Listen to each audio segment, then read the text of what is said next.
ஞானிகள் எல்லாம் கண்ணாப்பண்ணு பூஜை செய்ய மாட்டான். யாரை வணங்குனா நல்லா இருக்குன்னு தெரியும். ஆசான் சுப்பிரமணியர் முதுபெரும் ஞானி, ஆசான் அகத்தீசர் முதுபெரும் ஞானி, ராமலிங்க சாமிகள், மாணிக்க வாசகன், பெரிய பெரிய ஞானிகள். இவரெல்லாம் மரணமில்லா பெருவாள் பெற்றவர்கள். அழைக்கும் போதே அஞ்சியல் என்று அப்போதே வரக்கூடிய வல்லமையுள்ள ஆசான்கள். இப்போ நாம் வழிபாடெல்லாம் செத்தவனை வணங்க மாட்டோம்.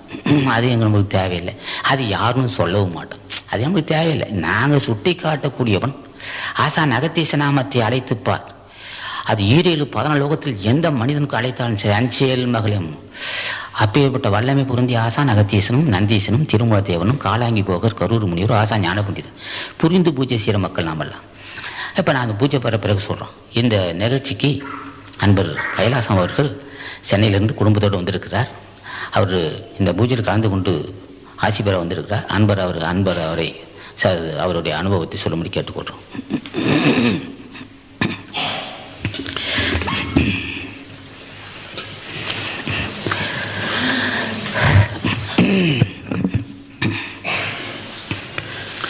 ஓம் அகத்தீசாய நம. குடிலாசான் குருநாதர் அவர்களுடைய செம்பற்பாத கமலங்களுக்கு அடியனுடைய பணிவான வணக்கத்தை தெரிவித்துக் கொள்கின்றேன். அன்பர்களே, உலகத்தை காப்பதற்காக அவதாரம் எடுத்து வந்துள்ளார்கள் நம்முடைய குடிலாசான் அவர்கள். நாமெல்லாம் செய்த பெரும் பாக்கியம் ஐயா அவர்களை சொர்க்குருவாக கண்டு அவர்களுடைய ஆசி பெறும் ஒரு புண்ணியமான ஒரு நிலைமையிலே இருக்கின்றோம்.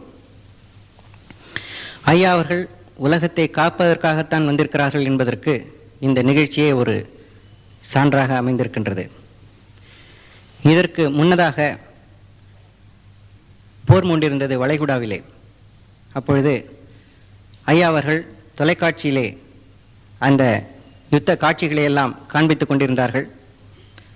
அதையெல்லாம் அவர்கள் கண்ணுற்று மிகுந்த வேதனையுற்று, இப்படியெல்லாம் மனிதகுலம் மிகவும் ஒரு சீரழிவிற்கு சென்று கொண்டிருக்கின்றதே என்று மனம் உருகி அவர்கள் கருணை மேற்கொண்டு அந்த நேரத்திலே அவர்கள் ஆசானை வேண்டி அவர்கள் ஆசி தந்ததன் காரணமாகத்தான் அந்த யுத்தமே ஒரு முடிவுக்கு வந்ததென்று பிற்பாடு நூல் மூலமாக ஆசான் அருளியிருந்தார்கள். அந்த நிகழ்ச்சி வெளியிலே உலகத்திற்கு தெரியாது, குடிநண்பர்களுக்கு தெரிந்தது. ஆனால் இப்பொழுது இங்கே நடந்து கொண்டிருக்கின்ற நிகழ்ச்சி ஐயா அவர்கள் ஆசியினால் யாருமே சாதிக்க முடியாது என்று ஒரு சான்றாக அமைந்திருக்கின்றது. ஏனென்றால் இந்தோனேசிய காடுகளிலே அங்கே அவர்கள் காட்டினை அழிப்பதற்கு செலவாகும் என்பதற்காக அதனை தீ வைத்து அதை எரித்து கொண்டிருப்பதாக செய்தி வருகின்றது. ஆனால் உண்மை நிலை ஆசானுக்கு தான் தெரியும். இருந்த போதிலும் அந்த தீயை தங்களால் அணைக்க முடியாது என்று அந்த நாட்டு மந்திரிகளே அறிக்கை விட்டுக் கொண்டிருக்கின்றார்கள். தாங்கள் அதற்காக பொது மன்னிப்பை கேட்டுக்கொண்டிருக்கின்றார்கள். மலேசிய அரசாங்கம் 10,000 பேர் கொண்ட படையை அனுப்பி அங்கே அதற்கான கருவிகளுடன் சேர்ந்து ஒரு யுத்தமே நடத்தி கொண்டிருக்கிறார்கள் தீயை அணைப்பதற்காக. இந்த நிலையிலே இது மனித சக்திக்கு உட்பட்டது அல்ல, மேன்மை வாய்ந்த கருணை மிக்க ஞானியர்கள் தான் இந்த காரியத்தை செய்து முடிக்க முடியும் என்பதற்காக சான்று கூறும் முகத்தான் இங்கே ஐயா அவர்கள் அதற்கான ஒரு பூஜையை மேற்கொண்டு நமக்கெல்லாம் ஆசி தந்தது மட்டுமல்லாமல் அந்த நாட்டு மக்களையும் மேலாக குடிலுக்கு இங்கிருந்து 3000 மைல் அப்பாலே இருந்து அவர்கள் தொண்டு செய்து கொண்டிருக்கிறார்கள் மலேசிய மக்கள், மலேசிய தொண்டர்கள். அவர்களையெல்லாம் காக்கும் முகத்தான் எவ்வளவு தூரம் கருணை கொண்டு இந்த நிகழ்ச்சியை ஏற்பாடு செய்து நமக்கெல்லாம் ஆசி வழங்கி கொண்டிருக்கிறார்கள் என்பதை நாம் எல்லாம் உணர வேண்டும். இதன் மூலமாகவே இது ஒரு சான்றாக அமைந்து இருக்கின்றது உலகத்தை காப்பதற்காகவே ஐயா அவர்கள் அவதாரம் எடுத்திருக்கிறார்கள் என்பது. ஆகவே நாம் எல்லாம் இந்த வாய்ப்பை மிக நல்ல முறையிலே பயன்படுத்தி ஐயா அவர்களுடைய திருவடி பணிந்து என்றும் நம்மை காக்க வேண்டும், நம் ஊரை காக்க வேண்டும், நம் நாட்டை காக்க வேண்டும், இந்த உலகத்தையே காக்க வேண்டும் என்பதையே உங்கள் அனைவர் சார்பாகவும் ஐயா என்னுடைய சார்பாகவும் ஐயா அவர்கள் திருவடியிலே இதையே வேண்டுகோளாக வைத்து வாய்ப்பு தந்த ஐயா அவர்களுடைய திருவடி பணிந்து முடிக்கின்றேன். வணக்கம். அன்பர் மாதவன் ஒவ்வொரு மாதமும் நமது ஓங்காரக்குடியில் புஜன மகரிஷி மண்டபத்தில் முதல் சனிக்கிழமை, ஒவ்வொரு மாதமும் முதல் சனிக்கிழமை கண் சிகிச்சை முகாம் நடத்துவதற்கு ஏற்பாடு செய்தார். நாங்கள் நினைச்சிருந்தோம் அந்த மாதிரி ஒரு வாய்ப்பு கிடைக்குமான்னு. அன்பர் மாதவன் சொன்னோம், ஐயா அது மாதிரி ஒரு அந்த ஒளி இழந்த மக்களுக்கு பார்வை தர வேணும், அதுக்கு எங்கள் மனசு இருந்தாலும் எங்களுக்கு முடியாது, நாங்கள் தானே அன்னதானம் செஞ்சுக்கிட்டு இருக்கிறோம், நீங்கள் அது உதவி செய்து ஒவ்வொரு மாதமும் முதல் சனிக்கிழமை அந்த நிகழ்ச்சி கண் சிகிச்சை முகாம் நடத்தணும்னு கேட்டோம். அன்பும் அதுக்கு யசுவை தந்து இப்போ ரெண்டாவது மாதம் நடந்து 2 முறை நடந்துருக்குது. ஒவ்வொரு மாதமும் நடக்கும். அது மாதிரி ஒரு உயர்ந்த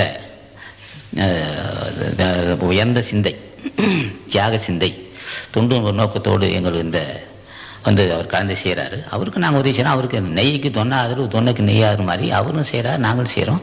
ஆக அவருடைய நட்பு சங்கம் விரிவடைவதற்கு துணையாக இருக்குது. 1000 திருமணம், ஒரு திருமணம் செய்வதற்கே ஓராண்டு சிந்திக்க வேண்டிய இந்த காலகட்டத்தில், இந்த காலம் எந்த காலமாக இருந்தாலும் சரி, ஓராண்டு திட்டமிட்டு தான் செய்ய வேண்டும். அவ்வளவு கஷ்டமான ஒன்று. வீட்டை கட்டிப்பார், கல்யாணம் செஞ்சுப்பாருன்னு சொல்லுவார். நாங்கள் என்ன செய்வோம், ஒவ்வொரு நிகழ்ச்சிக்கும் வீடு கட்டுவோம். வீட்டையும் கட்டிப்பார், கல்யாணம் செஞ்சுப்பார். ஒரு திருமணம் இல்லை, 6 திருமணத்திலேருந்து சென்ற முறை 531 திருமணம் செஞ்சுட்டாங்க. ஆசான் துணையோடு தான், அன்பர்கள் ஒத்துழைப்பு.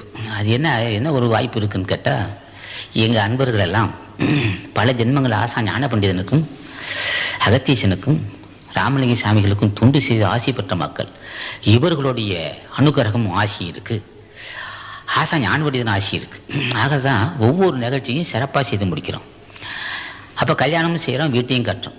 ஒரு திருமணம் இல்லை, 1000 பல திருமணம் செய்யணும். ஆக வருகின்ற சித்ரா பௌர்ணமிக்கு 1000 திருமணங்கிறது கொஞ்சம் அவர் சொல்லும் போதே கொஞ்சம் ஒரு சோர்வடைந்தார். சொல்லவே கூசுது, சொல்ல முடியும், அந்த ஒரு வார்த்தைக்கு துணிச்சல் இல்லைன்னு சொன்னார். ஏன் துணிச்சல் இல்லை? இப்போது ஒரு திருமணம் செய்யவே கஷ்டப்படுறோம். என்ன காரணம்? நாங்கள் வணங்க வேண்டிய வணங்கி பெற வேண்டியது பெறோம். யாரை வணங்கணும்னு சொன்னால் என்னப்பான்னு சொன்னால் 5 இல்லம்பார். அப்போவே நினைப்பதற்கு முன்னாகி நிற்கும் ஐயனார், நினைப்பவர் தம்மனார். திருமூல தேவனையோ அகத்தீசனையோ நினைத்தால் போதும். இப்போ அவர்கிட்ட கேட்குறோம், இந்த மாதிரி ஆரம்பிச்சிருக்கோம், இப்போ நித்த அன்னதானம் செய்யறதுக்கு முன்னே கேட்போம், இது மாதிரி இன்றைய அன்னதானம் சிறப்பாக அமையணும், பொதுமக்களுக்கு போய் தண்ணி சேரணும், அது நீ தான் அருள்சின்னு கேட்போம். யார் துணை கொண்டு? பல ஜென்மங்களை செய்த புண்ணியவான்கள் இங்கே சங்கத்தில் இருக்கிறாங்க. தண்ணி வண்டியில் ஒரு 10 பேர், குடியில் ஒரு 15-20 பேர் இருக்காங்க. எல்லாம் சேர்த்தா ஒரு 100 தொண்டர்கள் ஞானிகள் தொண்டு செய்து ஆசி பெற்ற மக்கள். அது அவர்களுடைய ஒத்துழைப்பு கேட்குறோம். அன்னதானம் நித்தமும் அன்னதானம் செய்யணும், தண்ணி பொதுமக்கள் சேரணும். ஆரம்பத்தில் ஒரு வண்டியை வச்சுக்கிட்டு நம்ம குடிலுக்கு வாடகை வண்டியை வச்சு தான் தண்ணி குடிலுக்கு ஏற்பாடு செய்யணும். அப்புறம் அந்த தினம் வாடகை கொடுக்குறோம் இல்லையா, சரி பொதுமக்களுக்கும் தண்ணி கொடுக்கணும் ஆரம்பித்தோம். அந்த புண்ணியத்தை கொண்டு மறுபடியும் ஒரு வேன் இது டேங்கர் வண்டி வாங்கணும், தண்ணி வண்டி. அதுக்கப்புறம் இன்னொரு வண்டி வாங்கணும். இப்போ அதை வச்சுட்டு இப்போ இந்த டிராக்டரில் தண்ணி பொதுமக்கள் தரோம். ஆக ஒரு செயலை செய்வதற்கு முன்னையே ஆசானை கேட்கணும், இந்த மாதிரி செய்ய போகிறாங்க, அது நீ தான் தடையெல்லாம் செய்து முடிக்கணும், அது நீ தான் அருள் செய்யணும் கேட்போம். இந்த தொண்டு செய்கிற மக்களுக்கும் ஆசி வேணும், தொண்டர்களுக்கும் ஆசி வேணும், அவருக்கு நீடிய ஆயுளும் குறைவில்லாத உடல் வலிமையும் மன வலிமையும் தரணும்னு கேட்போம். ஆக இதெல்லாம் முன்னமே கேட்டுக்குவோம்.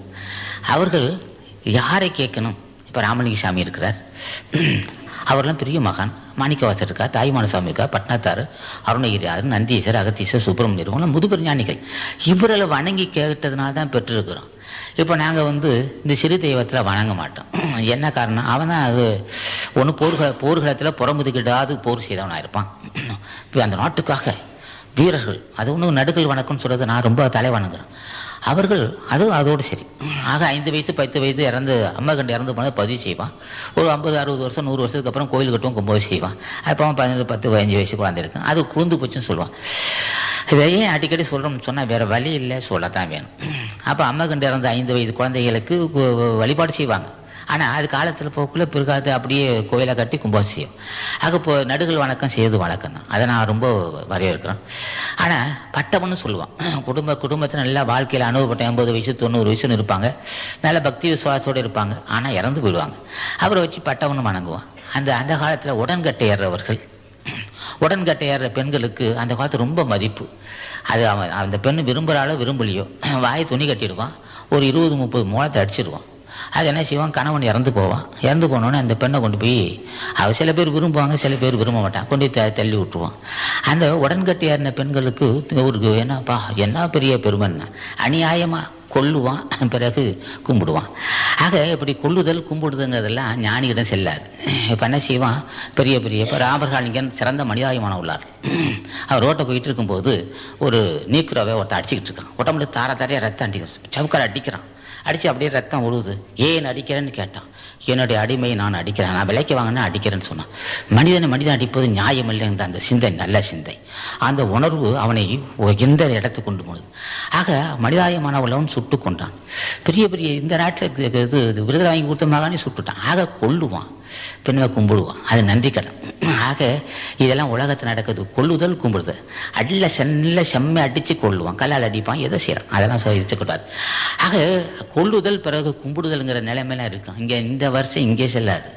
ஆசான் நொறுக்கி போட நொறுக்கி அவன் அவருடைய அந்த ஆசான் அகத்தீசனை பற்றி யாருக்கும் அவர் சொல்லுவார். வள்ளுவனே சொல்லுவான், கூற்றம் குதித்தலும் கை கொடும் நோட்டலின் ஆற்றல் தலைப்பட்டோர்னா ஒன்னார் திரளும் உவந்தார் யாக்களும் எண்ணிந்தவத்தானவர்னா. ஒன்னார்னா பகைவர்கள், உவந்தார்னா நண்பர்கள். பகைவனை நடுநங்கிட செய்தல் அல்லது செயலக்க செய்தல், அன்பர்களை பாதுகாத்தல், இந்த ரெண்டும் தவ ஒளிமையால் உண்டுன்னா. இப்போ நாம் சுட்டி காட்டக்கூடிய ஆசான் இப்போ புஜண்ட மகரிஷியோ திருமூல தேவனோ காலாங்கியோ போக மகாரிஷியோ பெரிய ஆட்கள். என்னப்பா நான் அப்படி நிற்பார். இப்போ குடும்பசன் இருக்கிறான். இப்போ சுட்டி காட்டக்கூடிய ஞானிகள் அல்ல ராமலிங்க சம்மா இருந்தாலும் சரி, அகத்தீசனாக இருந்தாலும் சரி, திருமூல தேவராக இருந்தாலும் சரி, அருணகிரிநாதராக இருந்தாலும் சரி, இப்போ அகத்தீசனை வணங்குறோம். இந்த உலகத்துக்கே முதுபெருந்தலைவன் சுப்பிரமணியர் தான். அவருடைய பிரதான சீடர் அகத்தீசர், அவரை வணங்குறோம். இல்லறத்தான் தினம் அதை நம்ம படம் இருக்குது, வேறு படத்தை இருந்தாலும் முதுபெரும் தலைவன் அது எல்லா படமும் இருக்கும், வணங்குறோம். அப்படியே பார்ப்பார். இந்த உலகத்தில் எந்த மூலையில் தன்னை நாமத்தை சொன்னான்னு தெரியும். என்னம்மா எப்படி கேட்குறான் அந்த பெண், அந்த குடும்ப தலைவி, என்னையா உடம்பு, கணவனுக்கு உடம்பு சரியில்லை, பிள்ளைகளுக்கு உடம்பு சரியில்லை, சொந்த வீடு இல்லை, 3 மாதம் ரொம்ப வாடகை ஏற்றிக்கிட்டு இருக்கிறாங்க, இது வீட்டு வாடகைக்காரவங்க, அம்மான அமைதி இல்லை, நீ தான் அருள் செய்யன்னு கேட்டால் அருள் செய்வாங்க. ஆக எதை கேட்டாலும் உடனே கொடுக்கக்கூடிய வல்லமுள்ள ஆசானை நான் அறிமுகப்படுத்துகிறோம். இல்லைன்னா நாங்கள் செய்ய முடியுமாய்யா? இப்போ 1000 திருமணங்கள் சின்ன விஷயம் இல்லை. அன்பர் மாதம் சொன்னது போல் 1000 திருமணங்கள் அப்படியே சிந்திக்கும். நாங்கள் என்ன சொல்கிறோம், ஒன் டைமில் ஆரம்பிக்கிறோம், நீ தான்ப்பா செய்யணும்னு கேட்குறோம். இந்த திருமணத்தை நான் சொல்லியிருக்கிறோம், அது தடையில்லாமல் முடிப்பதற்கு பொருள் வசதியும், அதுக்கு தேவையான தம்பதிகளும், செய்து முடிக்க மன வலிமையும் உடல் வலிமையும் மனசு சிறந்த ஒரு உற்சாகம் உள்ள தொண்டர்களையும் நீதான் கேட்குறோம். ஆக கேட்குறோம், கேட்டு போயிடுறோம். அப்போ ஆரம்பத்தில் எங்களுக்கு மனசு எப்படி இருக்கும், எப்போ நடக்குமாண்ணா? தலைவன் ஆசி இருக்குது, நமது ஆசான ஆசையிலே செஞ்சுக்கிட்டு இருக்கிறோம். இதனால் ஒன்று செஞ்சுருக்கோம், இப்பவும் செய்கிறோம். தினம் 10 மூட்டை 12 மூட்டை வடிச்சிருக்கோம், 14 மூட்டையும் வடிக்கிறோம். ஆக தினம் 5000 பேர் சாப்பிட்றோம். ரெண்டாவது கோர்ட்டுக்கு முன்னாடி முன்பகுதியில் கம்மஞ்சூர் நீர்மூரில் ஒரு 1000 பேர் சாப்பிட்றோம். தண்ணி வண்டியில் இன்றைக்கி கிட்டத்தட்ட 1,30,000 தண்ணி தரோம். இன்னும் இன்னும் அரைப்பணி நடந்துக்கிட்டே இருக்கணும், கேட்டுக்கிட்டே இருக்கணும். கேட்டால் தான் செய்வோம், இல்லாட்டிய முடியாது. ஆக இல்லறத்தார்கள் நாங்கள் சுட்டி காட்டக்கூடிய தலைவனாக இப்போ ஆசை ஞானப்படி பள்ளியில் போய் ஆடுகிட்டு வெட்டிங்கன்னா அப்படியே பார்ப்பான் தலைவன், ஏன்னா இவனை உள்ளு கூட்டாம்பா. அங்கே போய் யாரும் பள்ளியில் போய் ஆடு வெட்டினீங்கன்னா முடிச்சிருவான், கையெல்லாம் ஒடிச்சிருவான். ஏன்னா ஆசான் ஞான பண்டிதன், அந்த பேரை சொன்னாலே கெட்டுக்கிட்டு நடுங்கும். அசுரெலாம் நடுங்கக்கூடிய ஆசான் ஞான பண்டிதன். அவன் சென்னையில் போய் எல்லாம் வச்சுக்க முடியாது. அதே மாதிரி சிவன் கோயிலெல்லாம் ஆடு வெட்ட முடியாது. அது ரங்கநாதர் திருப்பதி வெங்கடாஜலபதி ஸ்ரீரங்க ரங்கநாதர் திருவானைக்காவில் ஆடு வெட்ட முடியாது. ஏன்னா அங்கே இவர்களாம் அது விரும்ப மாட்டான்.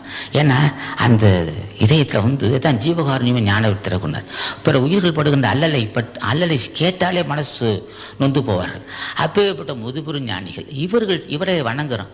வணங்கும் போது நமக்கு உள்ள இந்த பெரியவர்கள் அல்லவா ரொம்ப தய சிந்தை உள்ளவங்க, ரொம்ப கனிந்த இதயம் உள்ளவங்க, அவங்கள போய் ராமலிங்க சாமியில் வணங்குறோம், தாய்மான சாமியில் வணங்குறோம். இதயத்தில் அப்படி ஒரு கோட்டம் வராது. ஆடு வெட்டணும் கோழி வெட்டணும் நினைப்பே இருக்காது. தினம் தொடர்ந்து ராமலிங்க சாமியை பூஜை செய்தாலே புலால் உணவே மாமிசம் சாப்பிடக்கூடாது அந்த உணர்வு வந்தாலே கசந்து போகும். அப்போது அந்த உணர்வே கசக்கும் போது வெட்டுவானா ஆடு, என்னையா கடவுள் ஏற்றுக்கொள்வானா? இது நாம் இங்கே சொல்கிறோம். என் கொள்கை, எங்கள் சங்க அன்பர் கொள்கை. மற்றவங்க செய்யறதை போய் தடுக்க வேண்டிய அவசியம் எங்களுக்கு இல்லை. நாங்கள் சொல்கிறோம், ஐயா எங்களுக்கு வரும் இடையூறுக்காக இன்னொரு உயிரை கொள்ளுவது நான் நியாயம்ல நாங்கள் நினைக்கிறோம். நீங்கள் செய்கிறீங்களா? தாராளமாக செய்யுங்க. அதே சமயத்தில் சொல்லுவோம், முன்னோர்கள் செஞ்சாங்க முன்னோர்கள் செஞ்சாங்க, செய்யலை, எங்களுக்கு அவசியம் இல்லை. முன்னோர்கள் எவ்வளோ பெரிய சிண்டு வச்சுருந்தான். அந்த காலத்தில் பார்த்தீங்கன்னா சிண்டு வச்சுருப்பான், மீசை வச்சுருப்போம், பார்த்தா எவ்வளோ பெருசு இருக்கும். அது மனைவி என்ன செய்வா, அவனுக்கு பெண்ணு பார்ப்பா, இவன் அவனுக்கு பெண்ணு பார்ப்பான், இப்படியெல்லாம் மீசை முறுக்கி வச்சுருந்தான். இப்போ என்ன செய்ய, அழகாக வெள்ளைக்காரன் வந்திருக்க கரா போட்டு விட்டான். ஆக இவன் கரா போய்க்கிறான். அந்த காலத்து துண்டு தான் போட்டிருப்பான். அதெல்லாம் அந்த காலத்தை முன்னோர்கள் செஞ்சான்னு சொல்லிட்டு இப்படி செய்கிறான். அது உங்கள் இஷ்டம், எனக்கு அது அவசியம் இல்லை. ஆனால் ஒரு மனிதன் கடவுள் அடைய விரும்பினால் ஜீவத்தைவு தான் மண்டபம், ஜீவகாரணியமே ஞான விட்டு தரவுன்னு சொல்லியிருக்கிறார். ஆக ஜீவகாரணியம் இல்லாத மக்களுக்கு இறைவன் அருள் இருக்க முடியாது. ஆக கடவுள் அடைய விரும்பு அவர் சொன்னால், நோயெல்லாம் நோய் செய்தார் மேலவும், நோய் செய்யா நோயின்மை வேண்டுவர்னு. ஆக எந்த மனிதனாலும் சரி மற்ற உயிருக்கு இடையூறு செய்தால் நிச்சயம் அவனுக்கு நோய் வரும். அப்போ நம்ம ஆன்மீகத்தை பற்றி பேசிட்டு வரோம் தொடர்ந்து. என்னையா எப்போ பார்த்தாலும் ஏன் இப்படியெல்லாம் பேசுகிறேன்னா, வேறு வழி இல்லை. எங்கே சங்க அன்பர்கள், இங்கே வர அன்பர்கள் சொல்கிறோம், ஏற்றுக்கொள்வர் ஏற்றுக்கொள்ளலாம். அதே சமயத்தில் அவங்க மனசில் புண்படுற மாதிரி இருந்தாக்கா இப்போ மன்னிப்பு கேட்டுக்கிறோம். ஆக என் அன்பர் கடவுளடைய விரும்புகிறவர்கள், நோயில்லாத வாழ்வு விரும்புகிறவர்கள், இல்லறம் சேர்க்கிற மக்கள், தொட்டதெல்லாம் தொடங்க வேணும் என்றார் நீங்கள் கடைப்பிடிக்கணும்னு சொல்கிறோம். கட்டாயப்படுத்தலை. நம்ம எந்த கோயிலுக்கு போய் ஆடு வெட்டாதே, கோழி வெட்டாதுன்னு சொல்ல மாட்டேன். எனக்கு ஏன் நட்டன்னு. அதே நான் இப்போ ஆடு சூடி சாப்பிட்றோம், அது அவங்க இஷ்டம். அடிப்படை கடவுள் அடைய விரும்புகிறவர்கள் நல்லபடி இருக்க வேணும்னா தினம் தியானம் செய்யணும். அப்போ ஜீவத்தை இருக்கணும். ராமலிங்க சாமிகளையோ மாணிக்க வாசகனோ அகத்தீசனை பூஜை செய்கிற மக்களுக்கு இப்படி ஒரு எண்ணம் வரவே வராது. தான் புலாலே மற்றுவானே, மாம்பேசம் சாப்பிட்றதை விட்டுடுவோம். அந்த அளவுக்கு பெரியவங்க ஆட்சி இருக்கணும். ஆக பெரியோர்கள் வணங்கினால்தான் இந்த எண்ணம் வரும்.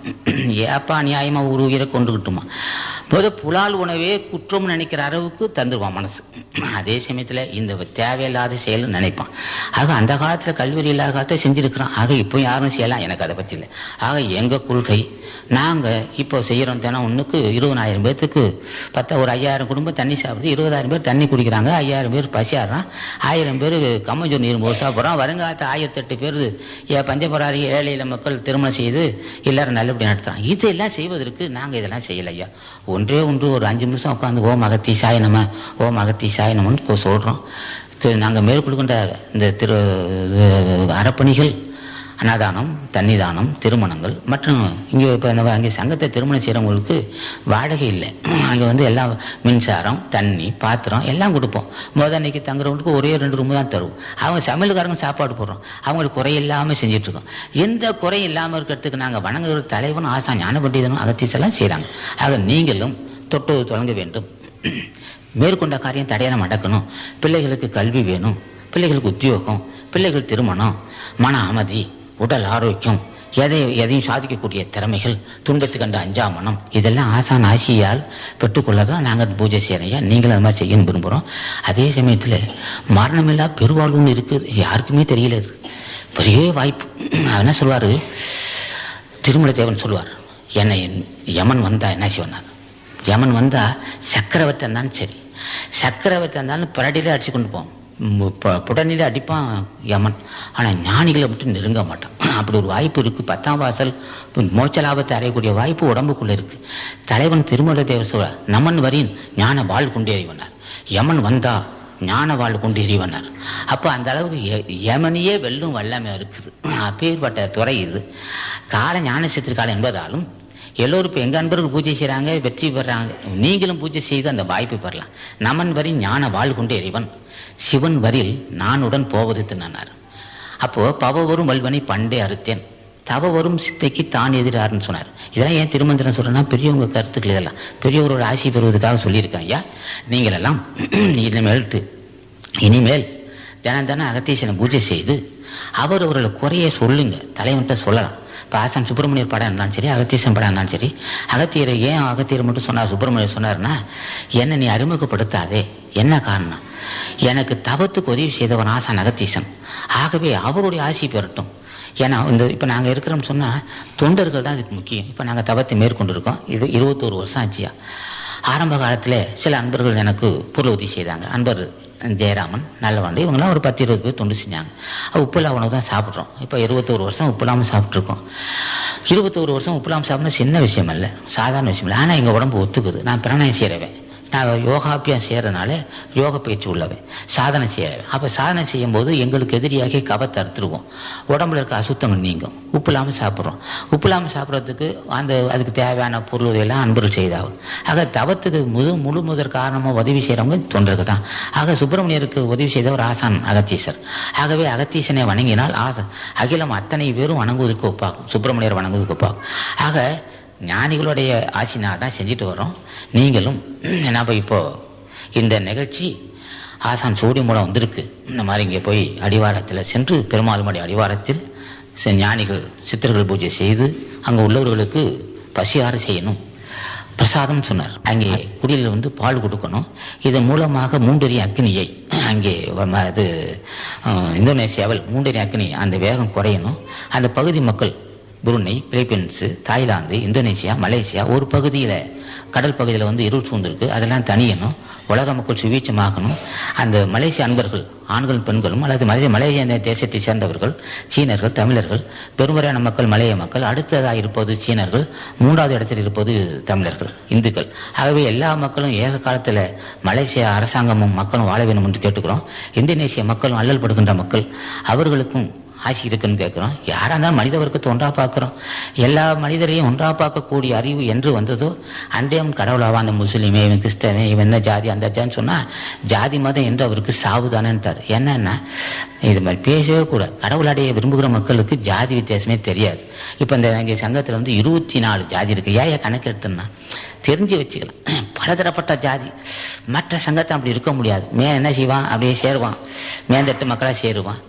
நம்பால அப்படியே வாழ்வான். நாங்கள் இங்கே அப்படி இல்லை. நம்மால் யாருன்னு கேட்டான். என்றெல்லாம் ஆசான் அகத்தீசனை பூஜை செய்கிறார்களோ, ஆசான் திருவடியை பற்றி பூஜை செய்கிறாங்களோ, மாதேருவருக்கு அன்னதானம் செய்ய நினைக்கிறார்களோ, மாதேருவருக்கு அன்னதானம் செய்தல், தினம் அகத்தீசனை பூஜை செய்தல், இந்த ஜாதி அந்த ஜாதி என்று வித்தியாசம் பாராதிருத்தல், தினம் பூஜை செய்ய விருந்த ஓசரித்தல், தாய் தந்தையோட அன்பு காட்டுதல். ஏன் தாய் தந்தையோட அன்பு காட்டுன்னு சொன்னால் அவனுக்கு கல்வி தந்து இந்த அளவுக்கு நடமாட்டு காரணமே தாய் தந்தை தான். அவனை எட்டி ஒதைக்கிறான் இருக்கிறான். அது மாதிரி பாவியெல்லாம் இங்கே வரமாட்டான். ஆக தாய் தந்தை அன்பு காட்டுதல், அவன் மூலமாக கற்ற கல்வி, வளர்ந்த உடம்பு, மனைவி, நம்ம நம்பி வந்த மனைவி, அவெல்லாம் ரொம்ப நமக்கு கடைசி வரைக்கும் நமக்கு துணையாக இருப்பவா. அவள் தான் தெய்வம் நான் சொல்லுவேன். தாய் தந்தைக்கு நன்றி காட்டு சொன்ன மனைவியாய் தெய்வம்னா கடைசி வரலும் உனக்கு அவள் தான் துணையாக இருக்க போறா. அவளை நீ தெய்வமாக போற்றுவேன்னு சொல்லலாம். அதே மாதிரி மனைவிக்கு தெய்வமாக போட்டுன்னு சொல்லியிருக்கோம். ஆக தினம் அகத்தீசனை பூஜை செய்தல், மாதேருவுக்கு அன்னதானம் செய்தல், விருந்து ஓசரித்தல், நட்பை பெருக்குதல், குடிப்பழக்கத்துக்கு ஆட்படாது இருத்தல், தீய நண்பரோட வீண் ஆரவாரம் பேசாமல் இருத்தல், நல்ல பண்புள்ள மக்களோட பழகுதல், இதெல்லாம் உள்ளவர் தான் எங்கள் ஆளுங்க. அவன் யாரு நான் எல்லாம் எங்கள் ஆள் தானே. அது முஸ்லீம் கூட இங்கே வந்திருக்காங்க. முஸ்லீம் நம்ம சங்கத்தில் இருக்காங்க. அந்தோனிங்கிற ஒரு கிறிஸ்தவன் இருக்கிறார். இந்த சங்கம் ஆரம்பித்ததே சூசிநாதன், திருஞானம், யாகூப்பு 3 பேரும் ஒரு வீட்டுக்கு போகிறான். என்ன 3 பேரும் 3 மதத்தை சேர்ந்தன. ஆமையா எங்களுக்கு என்ன இருக்குது அப்படின்னு சொல்லி பூஜை ஆரம்பத்திலேருந்து மத துவேஷம் எல்லாமே இருக்கான், ஜாதி துவேஷம் எல்லாமே இருக்கிறோம். ஆகவே இந்த பண்பு யார் கொடுத்ததுன்னா ஆசா ஞானபண்டிதன் கொடுத்தான். அவர் என்ன சொல்லுவார், உலக மக்களை பார்க்கும்போது சகோதரர்களாக பாரு அப்படின்னார். வெறும் வார்த்தையாக இருக்கக்கூடாது. பசி அவனுக்கும் இருக்குது, எனக்கும் இருக்குது, முஸ்லீம் இருக்குது, கிறிஸ்தவனுக்கு இருக்குது, இந்துவும் இருக்குது, எல்லா மக்களுக்கும் பசி இருக்குது. பசியாற்றுங்கள். பசியாற்றுவதே குறிக்கோளாக இருக்கும். இப்போ இந்த சங்கத்தை பார்த்தீங்கன்னா இந்த ஒரு குறிப்பிட்ட மக்களை மட்டும் உள்ளுக்கூட மாட்டான். அது என்ன காரணம், இந்த நரிகொரவர் இருக்காங்க, அவன் பார்க்க கொஞ்சம் நாகரிகலாமல் இருப்பான், பாத்திரங்கள் சரி இருக்காது, அவனை மட்டும் ஒதுக்கி வச்சிருப்போம். பிறகு அவனுக்கு போடுறோம். ஆக நாகரிகம் அந்த செயல் அந்த நபரால சுகாதார கேடு வறுமையானால் அவர்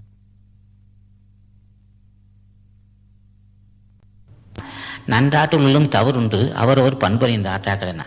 இப்போ இதெல்லாம் எதுக்கு சொல்கிறேன், அது இருக்கட்டும். ஆக அவர்கள் சிலர் மட்டும் இருக்கு. ஆக இந்த சங்கத்தில் மட்டும் இத்தனை ஜாதிகள் இருந்தாலும் மதம் ஜாதி என்ன கடந்து செய்வதற்கு காரணம் தலைவன் ஆசைப்பட்டதுனாலும், மேலும் எங்கேயா இந்த மாதிரி நடக்குதுன்னு கேட்டான். தலைமை தாங்கிறவன் மூட்டை அடிக்கிறவனா இருப்பான், நல்லா மூட்டை அடிப்பான். இந்த ஜாலம் செய்கிறவனா இருப்பான். ஜாலம் செஞ்சுக்கிட்டு அப்படி அருள் வாக்குமா ஜாலமாக போட்டுக்கிட்டு ஆடி ஈடி வச்சுக்கிட்டு பெரிய சாட்சாத் பரபிரம சொரூபமாக இருப்பான். அவெல்லாம் இந்த மூட்டை அடிக்கிற படங்களாக இருப்பான். சில பேர் எல்லாத்தையும் சொல்லலை, பொய் சொல்லுவான், நல்லா பொய் சொல்லுவான், மூட்டை அடிப்பான், அதில் சேர்ந்துக்குவான். இவன் என்ன செய்வான், 3 மக்களை கொள்ளையடித்து மூட்டை அடித்து அவன் இந்த காப்பாற்றுறதுக்காக அவன் இனமாக சேர்ந்துக்குவான்.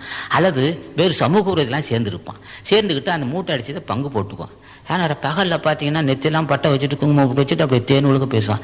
ராத்திரியில் என்ன செய்வான், எல்லாம் கூடி தண்ணி போட்டுட்ருப்பான். இது இந்த ஆன்மீகம் இந்த மாதிரி ஒரு கூட்டங்கள் எல்லாம் வருங்காலத்தில் வேறோடு கலையை தெரிஞ்சிருவான். ஏன்னா அது ஞான சித்திர காலத்தில் செல்லாது. ஆக எந்த வகையிலும் சமுதாயத்துக்கு இந்த சங்கம் துணையாக இருக்கும்.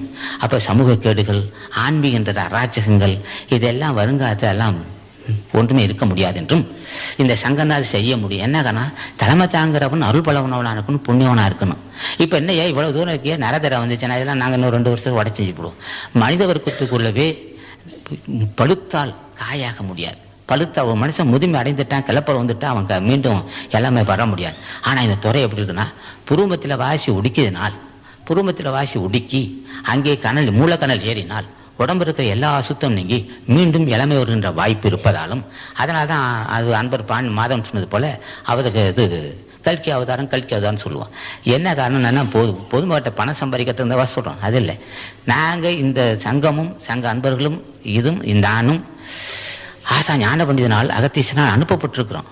இந்த சங்கம் தான் செய்ய முடியலன்னா அவன் பூந்துக்கிட்டாலாம் கொள்ளடிப்பான், அராஜகம் செய்வான். எங்கள் ஞானசத்திர காலத்தில் அதெல்லாம் ஒன்றும் நடக்காது. எந்த வடிவத்தில் வந்தாலும் நாங்கள் சமாளிக்க முடியும். இப்போ சவால் விடுறோன்னா சவால் தான் விடுறோம்.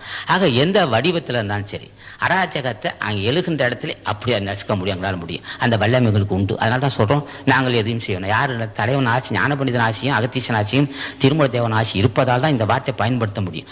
ஆகவே எங்களிடம் நேர்மை உண்டு, அது யார் தெய்வால். நாங்கள் பொய் பேச மாட்டோம், பொருளாதாரத்தை சேகரித்து பொய் சொல்ல மாட்டோம், எங்களுக்கென்று நாங்கள் பேங்க்கில் போட மாட்டோம். கிட்டத்தட்ட ஒரு மாதத்துக்கு 10 லட்சம் ரூபா செலவு செய்கிறோம். இந்த சங்கத்துக்கு கிட்டத்தட்ட 10 கோடி ரூபா வந்திருக்கு. 10 கோடி வந்திருக்கு. ஒரு மாதம் 10 லட்சம் செலவு செய்கிறோம். அந்த காசை இருப்பு வைக்க மாட்டோம். பேங்கில் என்ன இருப்பு இருக்குன்னா 300-350 எனக்கு ஏன் பேங்க் கணக்கு வச்சிருக்கேன்னா, இந்த டிராப்டர் மாத்திரத்துக்கு தான் பேங்க் கணக்கு வச்சிருக்கேன். அங்கே போய் பார்த்தீங்கன்னா மாதத்துக்கு 4 நாளைக்கு விட்டு 2 லட்சம் 4 லட்சம் 3 லட்சம் வரும். வாங்குவோம், அரிசி பருப்பு வாங்குவோம், ஏழையில மக்கள் போட்டுட்ருக்கோம். நாங்கள் பொருளாதாரத்தை கண்டு மயங்காத அறிவு ஆசான் ஞானபண்டிதன் கொடுத்தது, பொய் பேசாத அறிவு ஆசான் திருமூலதேவன் கொடுத்தது, எல்லோரையும் பிள்ளைகளாக பார்க்கணும், எல்லோரும் சகோதரா பார்க்கணுங்கிற அறிவு ஆசான் ராமலிங்க சாமி கொடுத்தது, அறிந்து அறியாமல் தவறு செஞ்ச மன்னிக்கூட மனப்பான்மையை திருமூலதேவன் கொடுத்தது, அகத்தீசன் கொடுத்தது. ஆக இந்த அரவணைத்து செல்லுதல், அன்பு காட்டுதல், ஜாதி மதம் இல்லாத பழகுதல், பசியாற்றி வைத்தல், இன்னார் என்று பாகுபாடு இல்லாது எல்லோருக்கும் நன்மை செய்தல் போன்ற எல்லா வகையான பண்புகளும் ஆசா ஞானபண்டிதனும் அகத்தீசனும் திருமூலதேவனும் ராமலிங்க சாமிகள், மாணிக்கவாசன், தாய்மான சாமிகள் போன்ற ஞானிகளுடைய ஆசி பெற்றதுனால இந்த குணப்பண்பு வந்திருக்கு. நாங்கள் தினம் பூஜை செய்திருக்கிறோம். அடியேன் மனிதனாக வேணும் என்று கேட்டிருக்கிறோம். என்னையா மனுஷன் தான், நான் மனுஷன் ஐயா, மனம் உள்ளவன் தானே மனுஷன். இப்போ சில பேர் பார்க்குறான், அதுக்கு என்ன செஞ்சிருக்கான், ஒரு பொம்பளை வந்து ஒரு பொண்ணை தான் மனைவியே அடிக்கிறான், இவ்வளோ பெரிய கட்டை எடுத்து அடிச்சுக்கிட்டு இருக்கான். என்ன ஐயா செய்யறான்னு கேட்டான். அவன் மனைவி அவன் அடிக்கிறான்னு சொன்னான். பக்கத்தில் இருக்கிறான், ஐயா ஏயா இவ்வளோ பெரிய கொடுமை நடக்குது, அவன் என்ன ஐயா, நாங்கள் போய் கேட்குறோம், ஏன் மனைவி அடிக்கிறேன்னு சொல்கிறானேங்கிறான். அடே ஓ மனைவி தாண்டா, 2-3 பிள்ளை எல்லாம் அழுது உள்ளே புழுந்துட்டு ஓன்னு ஒரே சத்தம், அந்த பிள்ளைகள் அலறுது, இவ்வளோ அழுகுறா. அவன் மதுவை சாப்பிட்டு இருக்கானாட்டுக்கு, தண்ணி போட்டிருக்கானாட்டுருக்கு, அடித்து ரத்த கலரி ஆக்கிட்டான். இதை கொடுமையெல்லாம் இதெல்லாம் எங்களால் பார்க்க முடியல. என்ன காரணம், அன்பர் இவர் சொன்னது போல, கைலாஸ் சொன்னது போல, முதல் நடந்த யுத்தத்தை பார்க்கும்போதே எங்களால் தாங்கிக் கொள்ள முடியும். இதெல்லாம் இந்த மாதிரி ஒரு கொனைக்கேடுகள். மனைவியை நான் சொல்கிறேன், எங்கள் சங்கம் மனைவியை தெய்வமாக மதிக்குன்னு சொன்னால் நோக்கம் என்ன, நீ உனக்கு உன் பிள்ளைங்க இருக்கிற 2-3 பிள்ளைங்க, கடைசி வரலாம் அந்த பிள்ளைங்க, ஒரு பொம்பளை பிள்ளை இருக்குன்னா தாய் துணை வரணும். திருமணம் செய்தால் அந்த குழந்தைய அந்த மகளை பாராட்டி, அதுதான் பெண்களுக்கு தெரியும். மகனை இருந்தால் இவன் காப்பாற்றிடலாம், மகளை இருந்தால் தாய் இருக்கணும். அவளை போய் கொடுமைப்படுத்தி அடித்து கொடுமைப்படுத்துகிறான். இந்த கொனைக்கேடே வராது. இப்போ தினம் பூஜை செய்தால் அவளை மதிக்கிறான், மனைவியை மதிக்கிறான், தாய் தந்தைக்கு செய்ய வேண்டிய கடமை செய்வான், பிள்ளைகளுக்கு செய்ய வேண்டிய கடமை செய்வான், நட்பை பெருக்குவான், மனிதனாக வாழ்வான். அவன் என்ன செய்யறான், மாடு தான் ஒன்று கொண்டு முட்டுயா, நாய் தான் ஒன்று கொண்டு கடிக்கியா. மனுஷன் தான் மனைவியை விரவு கட்ட எடுத்து அடிக்கிறான்னு சொன்னா அது என்ன மனசோ, என்ன கொடுமையோ, அவன் என்னமோ எனக்கே தெரியலையா. கேட்கவே என்னால் முடியாத ஒரு செயலை அவன் கொடுமை செய்யறான்னு சொன்னா தினம் அகத்தீசனை பூஜை செய்தால் அப்படி ஒரு கொடுமையான எண்ணம் வராது. யாராவது போய் கேட்டா என்னையா அடிக்கிறேன்னு கேட்டான், ஏன் மனைவி அடிக்கிறேன்னா, இது போலீஸை சொல்றான்னா, போலீஸ் நான் என்ன செய்வான், கையை ஒடிச்சு விடுவான். ஆக ஏன் மனைவி அடிக்கிறேன்னு சொல்ல முடியாதுங்க. வாடா நீ மனைவி அடிக்கிறது இருக்கட்டும், நிறுத்தியா உதவ விழுமான்றோம், கொண்டு போய் செம்மையா உழதப்பான். ஆக இது போன்ற ஒரு மனிதா ஜீவத்தாய்வு இல்லாத, இதயத்தில் கனிவு இல்லாத ஒரு செயல்பாடை நம்ம அன்பர்கள் சத்தியமா செய்ய மாட்டாங்க. எனக்கு நல்லா தெரியும். என்ன தவறு, ஏதோ கோமா பேசியிருக்கலாம், ஏதோ மனைவி ஏதோ கோமா பேசியிருக்கலாம், அதுக்காக இவ்வளோ பெரிய தண்டனை கொடுக்கக்கூடிய ஒரு கொடுமையான எண்ணம் நம்ம தொண்டருக்கு வராது. இங்கே உள்ள அன்பருக்கு யாருக்குமே வராது. ஆக பெண்களாக இருந்தாலும் சரி, ஆண்களாக இருந்தாலும் சரி, அந்த ஜீவத்தைவு ஒருத்தர் அல்லல் மனசு அல்லல் படும்போது அதை கண்டு இறங்கக்கூடிய ஒரு இறக்க சிந்தை, அது ஆசான் ஞானிகள் ஆசி இருக்க வேண்டும். இப்போ நாங்கள் கேட்குறோம், ஆசானை வணங்கி எங்கள் பிள்ளைகள் நல்லபடி இருக்கணும், என் மனைவியை நான் புரிந்துக்கணும், அவள் கொடுமை அவள் என்ன பாவின்னு சொல்லக்கூடாது. என்னையா இப்போ வேற எங்கே மீண்டும் பாவியாக வேண்டாம்.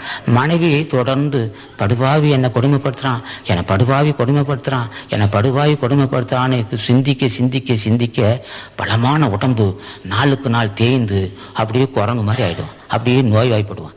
யார் எவ்வளோ பெரிய சாகம் கொடுத்தான்னா? ஏன்னா வெளிநாட்டுக்கு திருச்சிக்கு போனா, திருச்சிக்கு போய் பாவம் செய்ய முடியுமா? பிடிச்சிருவான் ஒரு பட்டி. பாவம் செய்யறது மனைவி கிட்ட தான், தாய் தந்தை, நண்பர்கள், அண்ணன் தம்பி தான். இவெல்லாம் பாவியாம இருக்கிறதுக்கு தான் நாங்க பேசிட்டு இருக்கோம். ஏன் ஆன்மீகம் எதோ பேசணும்னா இது பேசுறான்.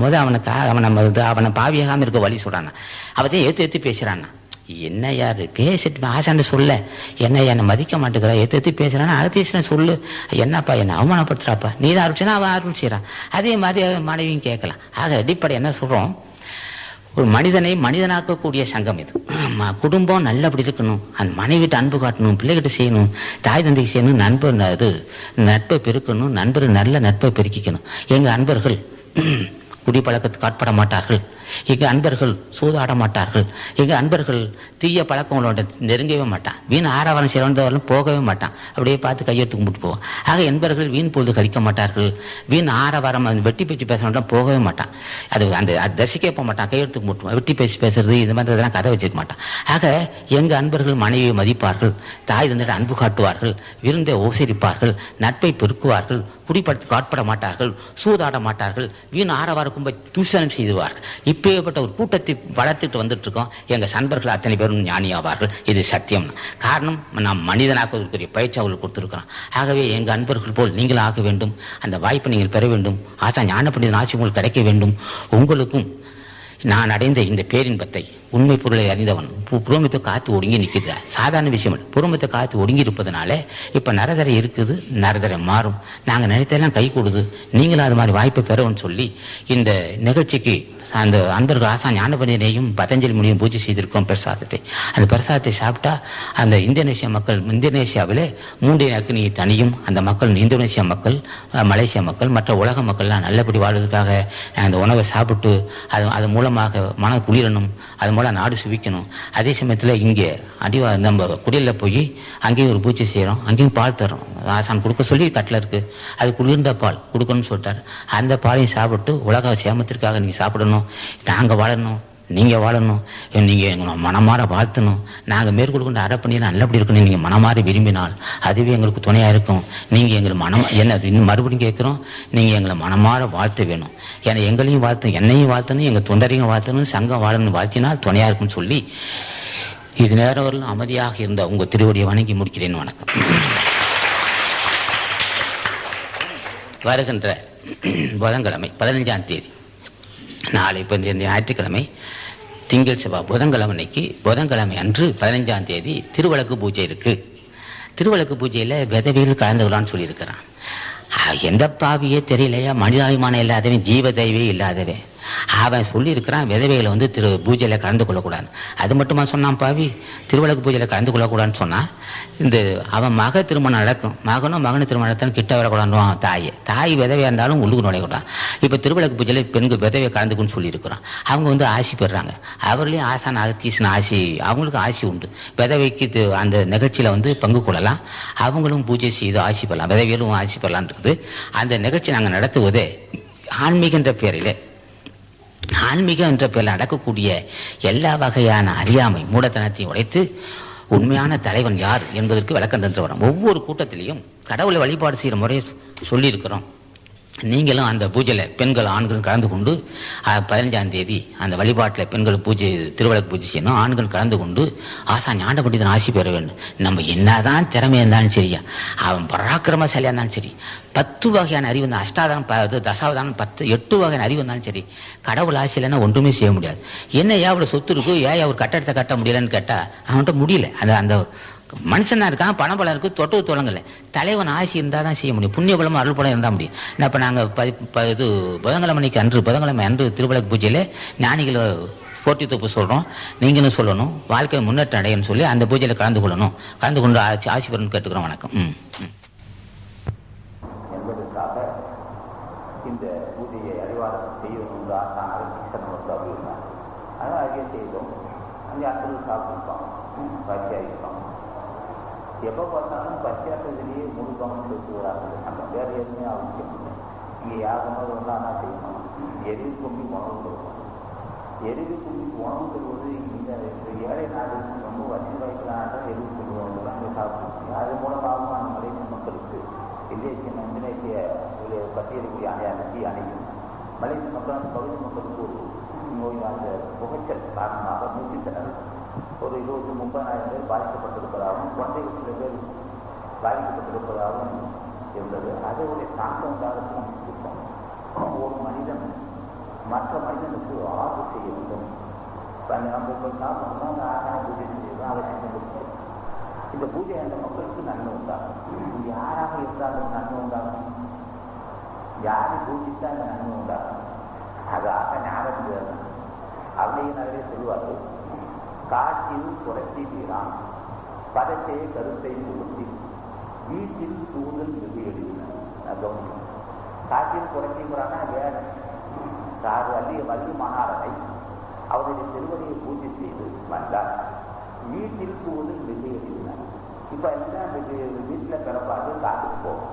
ஆனால் ஆசன அவனை நான் சொல்லாது வீட்டில் புகழ்ந்தார். நிறைய வீடு நான் நினைக்கிறேன்.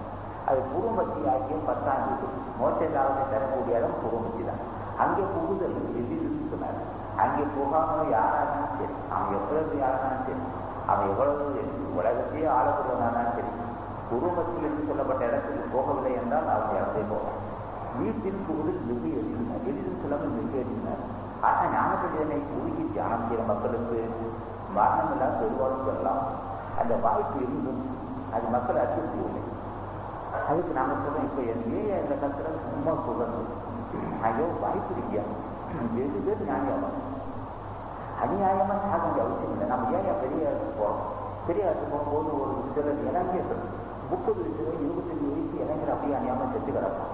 மனைவி அழுகும், இதோ எனக்கு அசிக்கிறாங்க, என் கணவன் இறந்துருச்சாங்க, எனக்கு வாழ்க்கை என்ன ஆகும்? குழந்தை இருக்கு.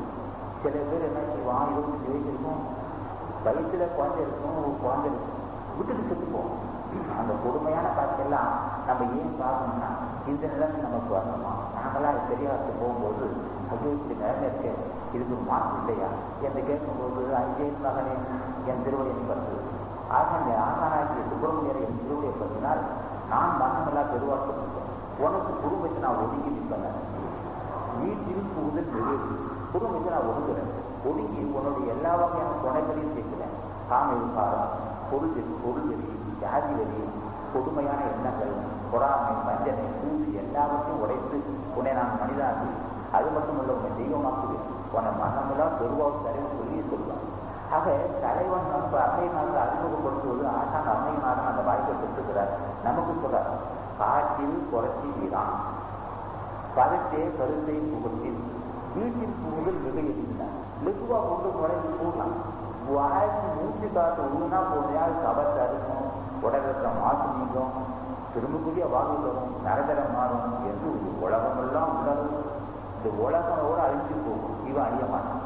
அப்பேற்பட்ட வாய்ப்பு இருந்தும் தொண்டர்கள் ஆண்கள் சொந்தமாக இந்த முறையை பின்பற்ற முடியாமல் தருமாறும் போது நாம் என்ன செய்யறோம்? இப்போதான் மெதுவாக ஆரம்பிக்கிறோம். அன்னதானம் செய்யுங்கள், தின அகத்தியம் கண்டுபிடிங்கள், ஞானத்தினை பூர்த்தி செய்து ஆசிரியர்கள் மனநல பெருவாழ்கிற வாய்ப்பு இருக்கு. 10ஆம் வாக்கம் சொல்லப்பட்ட இடத்துல உள்ளுக்கு வரைய முடியாமல் தருமாறும். நீங்கள்லாம் நின்று சொல்லி சாமி சொல்லுவார், என்னையா நீ சாவணும்னு அவசியம் இல்லையா? நீ சாவுக்கு அவசியம் இல்லைன்னு சொல்லுவார். இறந்தவரை எதிர்க்கும் போது அரசுன்ற உழைப்பு இரவாத வரம் மீறி நிறைய மாட்டேன். ஏன் யாரும் ஏன் தருமாறேன்? இந்த வாய்ப்பு இருக்குன்னு ராமகிருஷ்ண சாமி சொல்லுவார், அன்னையினால என்ன தலையில் வச்சுக்கலாம். இதோ வயது இருக்கு, அநியாயமாக சாகுறாங்க மனுஷன் அப்படின்னு பார்த்தேன். ஆக மரணமில்லா பெருவாழ்வு இருந்து இருக்கு என்பதை உலகத்தையே சொல்ல வேண்டிய கடமை எனக்கு இருக்கு. அந்த வாய்ப்பை நான் பெற்றிருப்பதால் நீங்களும் ஆசான் அந்த சுப்பிரமணியை பூஜை செய்து மனம் சாந்தம் உண்டாக வேண்டும். வறுமை இல்லாத வாழ்வு அமைய வேண்டும். ஆசான் ஞானபண்டிதனையும் அகற்றிட்டு பூஜை செஞ்சால் வறுமை இருக்காது, மனம் சாந்தம் உண்டாகும், நல்ல பண்புள்ள குற்றப்பாக்கி அமையும். நம்ம பிள்ளைங்கள்லாம் நல்ல பேர் இருக்கும். இல்லைன்னு சொன்னால் என்ன ஆகுதுன்னா நம்ம பிள்ளைங்கள்லாம் அங்கே போகிறாங்க, நிற்கிறான், அங்கே பெண்கள் பைக்கில் நிற்கிறான், தண்ணி போட்டுக்கலாம், அடிச்சுட்டு நேராக போலீஸ் ஸ்டேஷன் போயிட்டான். இப்படியெல்லாம் கொடுமையான பேர் நம்ம படகு அவசியம் இல்லை. வெளியூர் ஆரம்பிச்சுக்கூடான்னு சொல்லி இந்த நிகழ்ச்சியில் அதிகாரத்திலையும் நீங்கள் சாப்பிட்டான் மக்கள் காட்சி செஞ்சுருக்கீங்க. இந்த பால் ஆசான் நாமத்தை சொல்லி பூஜை செய்த பாலை நீங்கள் சாப்பிட்டு உலகமெல்லாம் உயர் என்று கேட்டு எங்களையும் வாழ்த்தணும், எங்கள் தொண்டர்களையும் வாழ்த்தணும். நீங்களும் வாழணும், நாங்களும் வாழணும், ஞானி ராசி கிடையாது, உலகமெல்லாம் விவேகமாகக்கூடிய உங்களுக்கு ஞானி ராஜ்யத்தினுடைய வாழ்க்கை நிச்சயமானது.